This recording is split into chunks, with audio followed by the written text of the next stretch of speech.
Friends, welcome back our YouTube channel पे on science. और हम लोग फ्रेंड्स पढ़ रहे हैं वन एवं वन्य प्राणी संसाधन के बारे में। तो फ्रेंड्स ये जो चैप्टर है हम लोग का क्लास 10th भूगोल का है, कक्षा 10 भूगोल और क्लास 10 जियोग्राफी, कुछ भी बोल सकते हैं। तो फ्रेंड्स इसमें हम लोग ये चैप्टर को स्टार्ट कर चुके हैं, जिसमें कि 3 या 4 वीडियो इसका हो चुका है, जो कि प्लेलिस्ट वन एवं वन प्राणी संसाधन के नाम से बना हुआ, जो कि चैनल के प्लेलिस्ट में आपको मिल जाएगा। तो चलिए फ्रेंड्स, जो हो गया है उसके आगे के वीडियो से हम लोग शुरू करते हैं अपना पढ़ाई। इस टॉपिक के पहले फ्रेंड्स हम लोग रेड डाटा बुक पढ़ चुके हैं और अच्छे से समझ चुके हैं। आज फ्रेंड्स हम लोग यहाँ से पढ़ेंगे। देखिए ये जो है राष्ट्रीय उद्यान यानी कि नेशनल पार्क के बारे में। देखिए फ्रेंड्स क्या बोल रहा है बुक। ऐसे पार्कों का उद्देश्य वन्य प्राणियों के प्राकृतिक आवास में वृद्धि एवं प्रजनन की परिस्थितियों को तैयार करना है। मतलब कि जो वन्य प्राणी हैं उनके प्राकृतिक आवास में ही वृद्धि एवं प्रजनन परिस्थितियों को तैयार करना। इन उद्यान में बाहरी हस्तक्षेप वर्जित होता है, मतलब कि बाहर से कोई इसके अंदर नहीं आ जा सकता है। जैसे कृषि कार्य, अब यहाँ पे कोई आकर यहाँ पे सोचेगा कि हम कृषि कर ले थोड़ा देर में, थोड़ा सा जगह में, या कोई पौधा रोप दे वो फलेगा, इस तरह का कोई कार्य नहीं कर सकता है। वन उत्पादों को एकत्र करना, और जैसे कि कोई चाहे कि हम बाहर से आके लकड़ी एकत्र कर ले, या वन उत्पाद में कुछ भी आ गया और यहाँ से कुछ भी नहीं, घास तक भी मनाही रहती है। और वन उत्पाद में बहुत सा आ जाता है जो वन के द्वारा उत्पन्न किए जाते हैं। पशु चरण, बेकार पड़े घास को भी वहाँ पे कोई नहीं आके बाहरी पशु को नहीं चरा सकता है, तथा निर्माण कार्य नहीं हो सकता है। ये तो खैर बहुत ही हमारे देश में राष्ट्रीय उद्यान की संख्या 85 है। प्रमुख राष्ट्रीय उद्यान एवं अभयारण्य को तालिका संख्या 2 में दर्शाया गया है। अब देखिए फ्रेंड्स, ये जो राष्ट्रीय उद्यान यानी कि नेशनल पार्क है, उसको हम लोग यहाँ प्रमुख संख्या दिया हुआ है 85। और जो प्रमुख अभयारण्य है हम लोग तालिका 2 में आगे पढ़ेंगे। यहाँ देखिए फ्रेंड्स चित्र दिया हुआ है 7। यहाँ पे बहुत सारा घोड़ा है और यहाँ पे एक जगह घोड़ा इस तरह का फिगर दिया हुआ है। यहाँ देखिए फ्रेंड्स, देखते हैं दूसरा क्या कहता है। बिहार क्षेत्रीय अभयारण्य यानी कि सैनोटरी, यह एक ऐसा सुरक्षित क्षेत्र होता है जहां वन्य जीव सुरक्षित ढंग से रहते हैं। यह निजी संपत्ति हो सकती है। इस क्षेत्र में कृषि वन उत्पाद को एकत्र करने, मछली पकड़ने आदि की सीमित छूट होती है। मतलब कि एक तरह से मान लीजिए कि वन उत्पाद, जैसे कि बहुत सारा बेकार लकड़ी पड़ा हुआ है तो उसको सीमित छूट दिया जाता है कि ठीक है आप आइए इसे ले जाइए। या मछली पकड़ना है तो उस तरह का कुछ सीमित, मतलब सीमित छूट दिया जा सकता है, जिससे वन एवं जो वन के प्राणी हैं उनको कोई क्षति ना हो। आगे देखते हैं फ्रेंड्स। वन्य जीवों के स्वाभाविक जैविक क्रियाएं जैसे घोंसला बनाना, जोड़ा बनाना, अंडे या बच्चे सेवना आदि पर बाधा ना पहुंच सके। और देखिए यही बताया गया है कि जो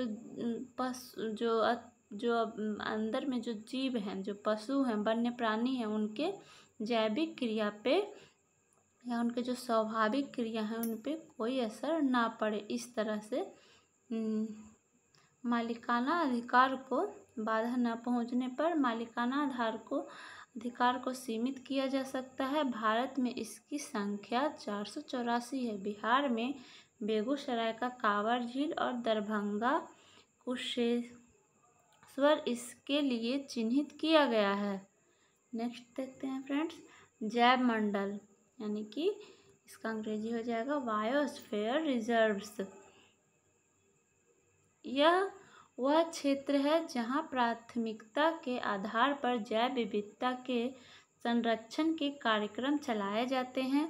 इन क्षेत्रों में जैव विविधता के आनुवांशिकी विविधता के रूप में संरक्षित कार्यक्रम चलाया जाता है। विश्व के 65 देशों में करीब 243 सुरक्षित जैव मंडल क्षेत्र हैं। भारत में इनकी संख्या जो है 14 है। देखिए फ्रेंड्स, तालिका संख्या 2 आ गया है, जिसमें हम लोग देखेंगे कि भारत के राज्य अनुसार जो है प्रमुख राष्ट्रीय उद्यान तथा अभयारण्यों को दिखाया गया है। देखिए, राज्य का नाम रहेगा मध्य प्रदेश राष्ट्रीय उद्यान एवं अभयारण्य। अब देखिए फ्रेंड्स, इसमें हम लोग को 85 दिया हुआ है, 84। तो हम लोग देखते चलते हैं क्या क्या है। मध्य प्रदेश में कितना राष्ट्रीय उद्यान एवं अभयारण्य है? बांधवगढ़ राष्ट्रीय उद्यान जो उमरिया है, फासिल राष्ट्रीय उद्यान जो मंडाला है, कान्हा राष्ट्रीय उद्यान मंडला और बालाघाट में है। देखिए फ्रेंड्स, माधव राष्ट्रीय उद्यान शिवपुरी, पन्ना राष्ट्रीय उद्यान पन्ना या छतरपुर, पेंच राष्ट्रीय उद्यान होशंगाबाद, सतपुड़ा राष्ट्रीय उद्यान भोपाल, संजय डोबरी राष्ट्रीय उद्यान जो सीधी है। अब देखिए फ्रेंड्स, कर्नाटक में क्या है, क्या क्या अभयारण्य है? गांधी सागर अभयारण्य, मंदसौर बंदीपुर राष्ट्रीय उद्यान, भद्रा अभयारण्य, चिकमंगलूर डनडेली वन्य जीव अभयारण्य, दक्षिण कन्नड़ सारावती वन्य जीव अभयारण्य, शिवामेंगा। नेक्स्ट है फ्रेंड्स, राजस्थान में क्या क्या अभयारण्य है? रणथंभौर राष्ट्रीय उद्यान, सवाई माधोपुर, घना पक्षी विहार भरतपुर, दरातर अभयारण्य कोटा, सरिस्का वन्य जीव अभयारण्य अलवर, डेजर्स अभयारण्य जैसलमेर बाड़मेर। नेक्स्ट है फ्रेंड, देखिए आंध्र प्रदेश में अभयारण्य जो है उसका नाम दिया हुआ है काबला वन्य जीव अभयारण्य आदिलाबाद, किन्नरी शानी वन्य जीव अभयारण्य मालापट्टी पक्षी विहार नल्लौर। केरल में देखिए फ्रेंड्स, परिमिबकुलम वन्य जीव अभयारण्य पालघाट, पेरियार राष्ट्रीय उद्यान विनायड वन्य जीव अभयारण्य। ये जो इतना जो अभयारण्य थे हम लोग का राष्ट्रीय अभयारण्य था, जो कि संख्या जिसका 85 यानी कि 85 है। देखते हैं फ्रेंड्स हम लोग नेक्स्ट, यहाँ देखिए अभी और है संख्या। यहाँ देखिए उत्तराखंड में क्या है फ्रेंड्स, कावेट राष्ट्रीय उद्यान, नैनीताल नंदा देवी राष्ट्रीय उद्यान, चमोली केदारनाथ अभयारण्य, चमोली चीला अभयारण्य, गढ़वाल। उत्तर प्रदेश में क्या क्या है? दुधवा राष्ट्रीय उद्यान, लखीमपुर खीरी चंद्रप्रभा अभयारण्य, वाराणसी। असम में क्या है फ्रेंड्स? काजीरंगा राष्ट्रीय उद्यान, शिवसागर नौगांव, मानस वन्यजीव अभयारण्य, ग्वालपाड़ा, सोनाई रूपा वन्य जीव अभयारण्य दारंग। ये जीव अभयारण्य फ्रेंड्स बहुत ही महत्वपूर्ण हो जाता है अभी से लेके हम लोग को कंपटीशन के एग्ज़ाम या जो जनरल तैयारी करते हैं सब में बहुत इम्पॉर्टेंट है, ये सब क्वेश्चन पूछा जाता है। तो फ्रेंड्स अभी से ही हम लोग इसको ध्यान में रखेंगे और कंसेप्ट बाय कंसेप्ट हम लोग क्लियर करते चलेंगे। देखिए फ्रेंड्स आगे, झारखंड में कौन कौन अभयारण्य है? हजारीबाग वन्य जीव अभयारण्य, पलामू वन्य जीव अभयारण्य पलामू, डालमा वन्य जीव अभयारण्य। अब तमिलनाडु में देखते हैं, मुद्दुमलाई वन्य जीव अभयारण्य, अन्नामलाई बाघ अभयारण्य, गुंडी राष्ट्रीय उद्यान चेन्नई में है जो तमिलनाडु के अंतर्गत आता है। महाराष्ट्र में देखते हैं फ्रेंड्स, बेरीवली राष्ट्रीय उद्यान मुंबई, टोडोवा राष्ट्रीय उद्यान चंद्रपुर, डाकना अभयारण्य अमरावती। गुजरात में देखते हैं फ्रेंड्स, गिरी राष्ट्रीय उद्यान जूनागढ़, वलवाडर राष्ट्रीय उद्यान भावनगर। हिमाचल प्रदेश में रोहिया राष्ट्रीय उद्यान कुल्लू, शिकारी देवी वन्य जीवन अभ्यारण्य मांडी। नेक्स्ट फ्रेंड, पश्चिम बंगाल में क्या क्या अभ्यारण्य है? जल दापरा वन्य जीव अभ्यारण्य, जलपाईगुड़ी सुंदर टाइगर रिजर्व 24 परगना। अरुणाचल प्रदेश में अरुणाचल प्रदेश वन्य जीव अभ्यारण्य कामेंगा, जनदफा वन्य जीव अभ्यारण्य तिपर। उड़ीसा में क्या है फ्रेंड? सिमिलीपाल राष्ट्रीय उद्यान, मयूरगंज चिल्का अभ्यारण्य पुरी है। आगे देखते हैं फ्रेंड्स, देखिए छत्तीसगढ़ में क्या है? इंद्रावती राष्ट्रीय उद्यान, बस्तर, कांकेर राष्ट्रीय उद्यान कानकेर, कुटरू उद्यान बस्तर, उदयंती अभ्यारण्य रायपुर, तामेर पिंगवा राष्ट्रीय उद्यान सरगुजा जम्मू कश्मीर में, देनगांव राष्ट्रीय उद्यान श्रीनगर।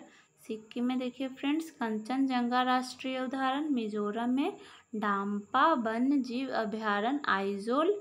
नागालैंड में देखिए फ्रेंड्स, इटेगी वन्य जीव अभ्यारण्य जो कि कोहिमा में है।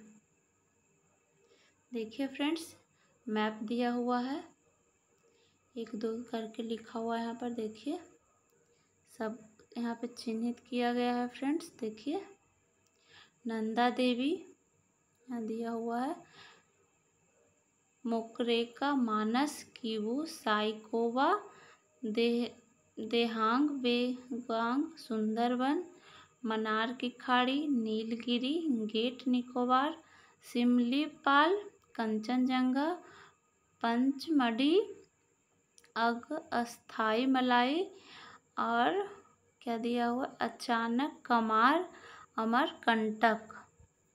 यहाँ जो 14 10 12 सब यहाँ पे जो पॉइंट दिया गया हुआ है उसका यहाँ पे नाम दिया हुआ है, ये जगह को डिनोट किया गया है। आगे देखते हैं फ्रेंड्स हम लोग, यहाँ देखिए भारत सरकार के पर्यावरण एवं वन मंत्रालय के वार्षिक रिपोर्ट 2004 से 5 के अनुसार राष्ट्रीय उद्यान बिहार अभ्यारण्यों एवं जैव मंडलों की सूची तालिका 2 में प्रमुख राष्ट्रीय उद्यान बिहारों एवं जैव मंडल क्षेत्र को दर्शाया गया है। यहाँ देखिए फ्रेंड्स, प्रजनन केंद्र है।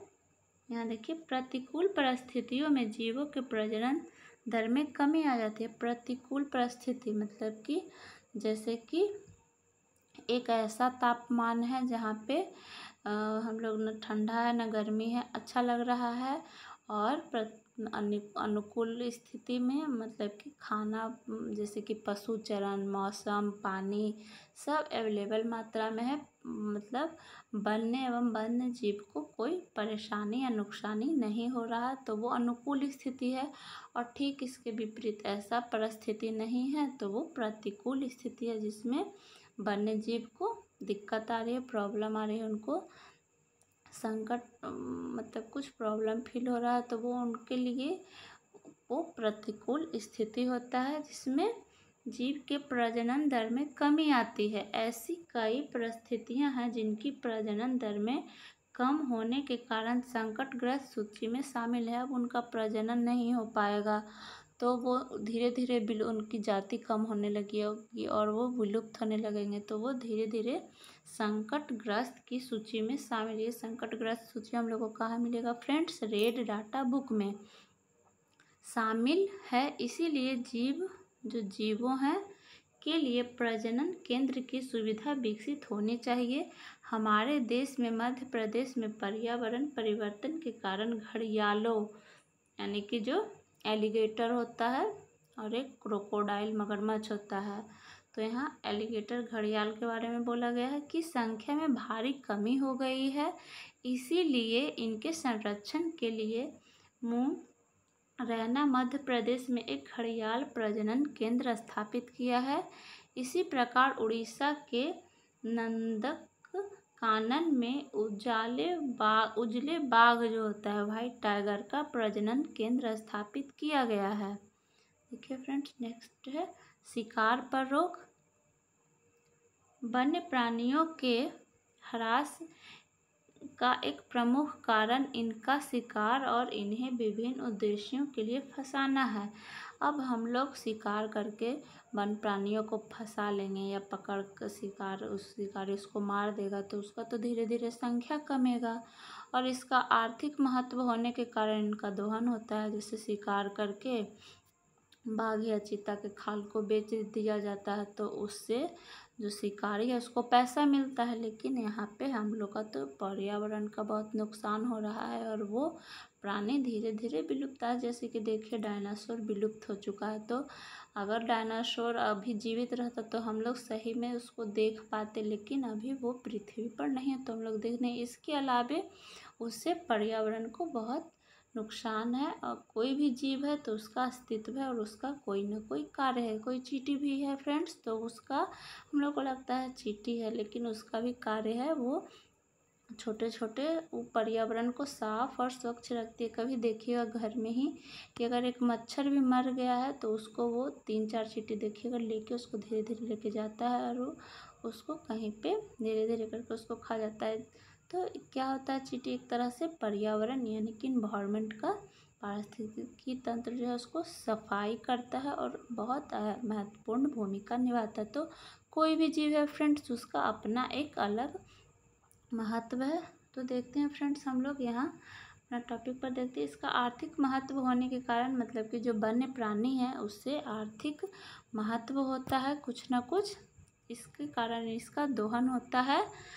यद्यपि फंसाना, शिकार करना, व्यापार करना कानूनन रूप से वर्जित है, फिर भी लोग क्या करते हैं कि पैसे के चलते कोई भी जानवर को पकड़ के बेच दिए या उनका कोई भी आर्थिक महत्व या लाभ लेने के लिए इस तरह का कार्य करते हैं, जो कि कानूनी रूप से पूरी वर्जित है, व्यापार करना वर्जित है। किंतु स्थानीय, राज्य एवं अंतर्राष्ट्रीय स्तर पर इसकी कालाबाजारी एवं तस्करी हो रही है। मतलब कि वर्जित होने के बाद भी इस तरह का कार्य किया जाता है, तो इसे फ्रेंड्स तस्करी कहा जाता है और काला बाजारी कहा जाता है। इसके कारण वन्य जीव का तेजी से दोहन हो रहा है। इस पर सरकार द्वारा सख्त कानूनी कार्रवाई भी की जा रही है। स्वयंसेवी संस्थाओं को भी आगे लाया जा रहा है और स्थानीय जनता को जागरूकता लाने की ज़रूरत है। बिहार के दरभंगा जिला का कुशेश्वर स्थान अभयारण्य पक्षी बिहार क्षेत्र का एक अच्छा उदाहरण है, जहां प्रवासी पक्षियों के शिकार एवं व्यापार पर रोकथाम के लिए स्थानीय नागरिकों का सहयोग से जन जागरण के कार्यक्रम चलाए जा रहे हैं। जिला प्रशासन के सहयोग से स्थानीय यूनेस्को क्लब द्वारा पक्षियों के शिकार पर प्रतिबंध लगाया गया है। जैसे कि फ्रेंड्स मान लीजिए हम लोग कई घर में देखते हैं कि तोता पाला जा रहा है, तो उसकी मान लीजिए कि उदाहरण एग्जाम्पल लीजिए कि उसकी संख्या में कमी आ रही है, उसको सरकार सुरक्षित कर रहा है, संरक्षित कर रहा है, और कोई व्यापारी है वो अपना पैसा के लिए तोता को पकड़ा या फंसाया और कहीं दूसरे जगह ले जाके पैसा के लिए बेच दिया, तो वहाँ पे तोता वो रह पाएगा नहीं रह पाएगा। एक जहाँ अपना इन्वायरमेंट था, उसका घर था, वो बाहर चलाया तो हो सकता है वो नहीं रह पाए, वहाँ पे उसका प्रजनन ना हो, वृद्धि ना हो, तो इस तरह से हो सकता है फिर धीरे धीरे वो नहीं रह पाए, तो इस तरह से वहाँ से उसका संख्या में धीरे धीरे कमी हो गया। तो इस तरह का लोगों को जागरूक करने के लिए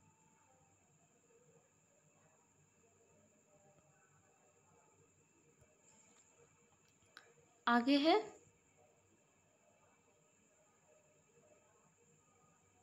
जहां प्रवासी पक्षियों के शिकार एवं व्यापार पर रोकथाम के लिए स्थानीय नागरिकों के सहयोग से जन जागरण के कार्यक्रम चलाए गए हैं। जिला प्रशासन के सहयोग से स्थानीय यूनेस्को क्लब द्वारा पक्षियों के शिकार पर प्रतिबंध लगाया गया है, जिससे अच्छे परिणाम प्राप्त हुए हैं।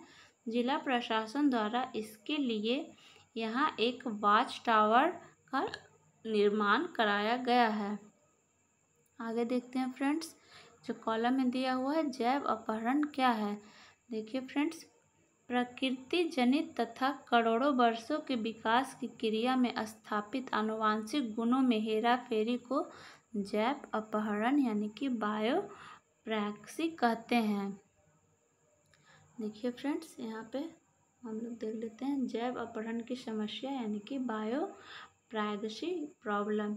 यह क्या है फ्रेंड्स, हम लोग इसको पढ़ते हैं। यह आधुनिक आनुवांशिक इंजीनियरिंग एवं जैव तकनीकी का प्रतिफल यानी कि आउटपुट है। यह केवल वन्य प्राणियों के लिए एक गंभीर समस्या नहीं वरन संपूर्ण मानव समाज के लिए एक बड़ी समस्या है।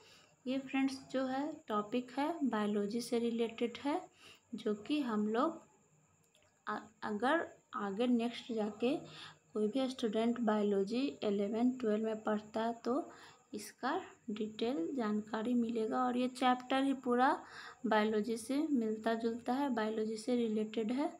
तो आगे पढ़ने पर अभी का पढ़ा हुआ वहाँ पे काम आएगा और वहाँ पे कुछ और चीज़ जानने के लिए आगे और मिलेगा। तो फ्रेंड्स हम लोग आगे देखते हैं। यहाँ से देखिए बनती जा रही है।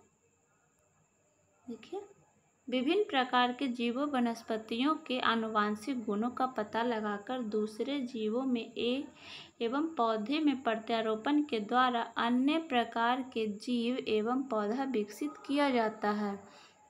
इस कार्य के लिए विभिन्न देशों से जैव अपहरण होता है यानी कि आनुवांशिक गुणों की हेराफेरी की जाती है।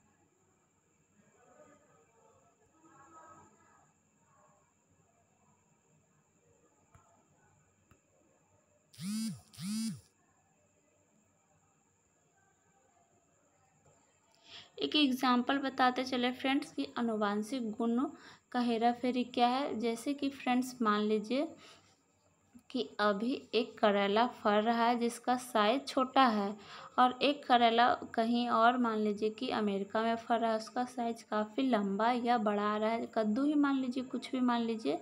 तो हम चाहते हैं कि हमारा भी करेला लंबा फले, तो जो लंबे पौधे में उसका लंबा होने का गुण है, हम छोटे पौधे में जो चीज़ जहाँ करेला छोटा फल रहा है उसमें आनुवांशिक गुण को वैज्ञानिक तकनीक के द्वारा इस तरह के गुण को ट्रांसफ़र, इस तरह से बहुत गुण को ट्रांसफ़र किया जा सकता है। इसी को आनुवांशिक गुण कहते हैं और इसी की हेरा फेरी जो है एक एग्जाम्पल बस दिए थे, समझ सकते हैं।